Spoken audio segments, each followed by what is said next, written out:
Here we're going to install Netbeans.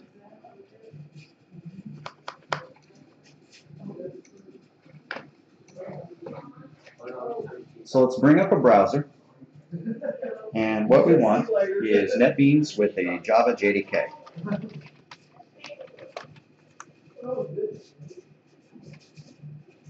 The top hit is Java SE downloads, Netbeans and JDK bundle. And that sounds good. Let's go get that one.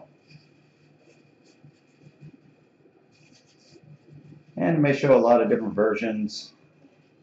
You need to decide whether you want the Windows 86 version or the 64-bit version. Actually, the 86 version will run on both platforms, 64-bit Windows and 32-bit Windows. So I'm just going to grab the 86 one.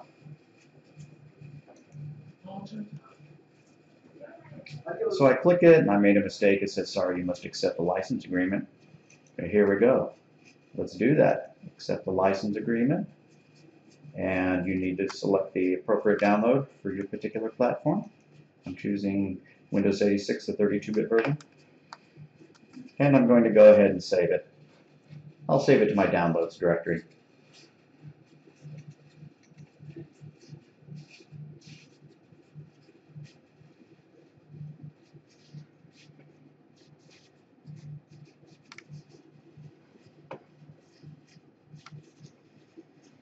The download is finished, so I'm going to go to my downloads directory and access the file.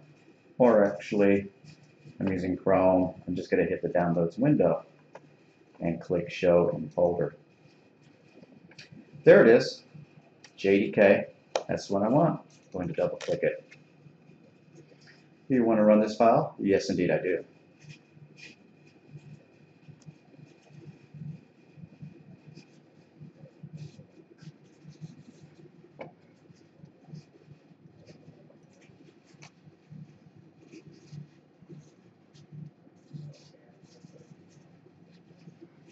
Welcome to the JDK. I click Next. Install the JDK to program files 86. Sounds good to me. It says for improved performance on your 64-bit system, please use the 64-bit version. I could go and download that. I'm just going to go ahead and accept it, despite that warning about performance.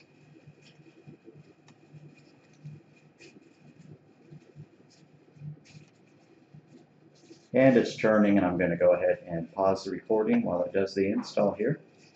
It's only at 2%. It'll take a little while.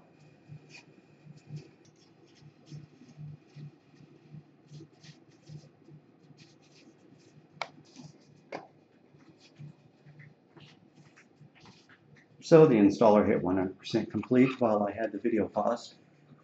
So here we go. Installation completed successfully.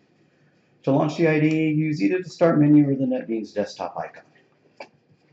And there's an icon here where there's a switch box here where you can contribute to the Netbeans project by providing anonymous usage data. In my opinion, there's no reason to not do that. So I click Finish, and there I'm done. So now I'm going to go ahead and launch Netbeans. So I go to my Start window, however you do Start in your own operating system. Here we go, Netbeans. I already had Netbeans 7 installed on here. Here's Netbeans 8.1. I'm going to choose that one.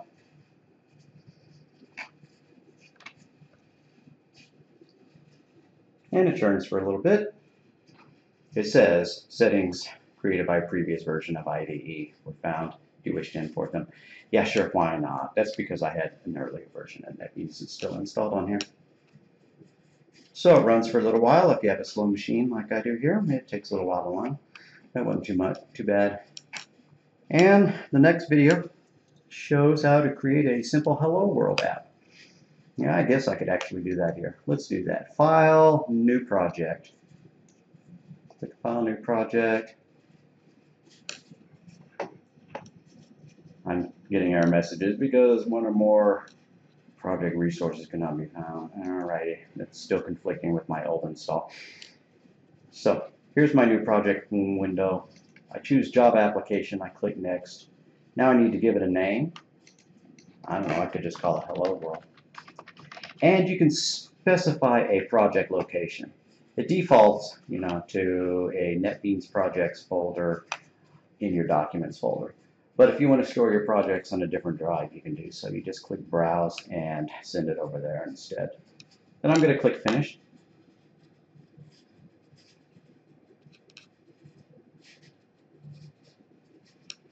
And here we go. Here is our Hello World application.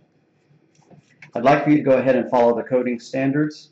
I'm not going to really do that for this Hello World. I'm just going to clean up all this stuff, remove all the comments, but I want you to go ahead and comment everything appropriately.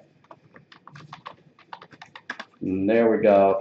System.out.println Hello World. There we go. It's ready to go. I can come up to the Run menu and do Build Project.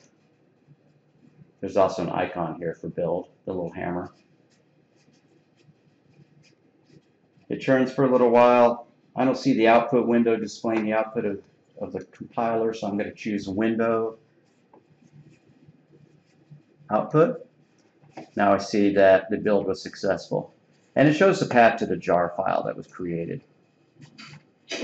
All right, now I'm going to go ahead and run it. I'm just going to hit the green arrow here, Run Project, or I could choose that from the Run menu, Run Project. And it says Hello World. All right, now I'm ready to submit that.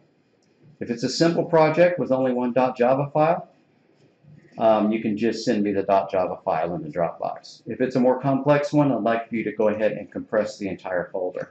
Export the project. Choose the project name. Choose File, Export Project to Zip. Here's a path to it, but I don't really want to store my project in the zip directory, so I'm going to choose Browse. And I'm just going to store it somewhere. helloworld.zip. Now, if you're on a Mac, it does not default to the .zip extension. And then if you save the file without a .zip extension and then try to upload it, D2L gives you an error. So make absolutely sure you specify .zip, regardless of whether you're a Mac user or not, but I think it would default to doing so on the PC. So I click Save, and I click Export, and it creates a zip file. I saved it to my Documents folder, so if I go there I see my hello world.zip. And that's what you would need to do. You could upload that to the Dropbox. Alrighty, thanks a lot.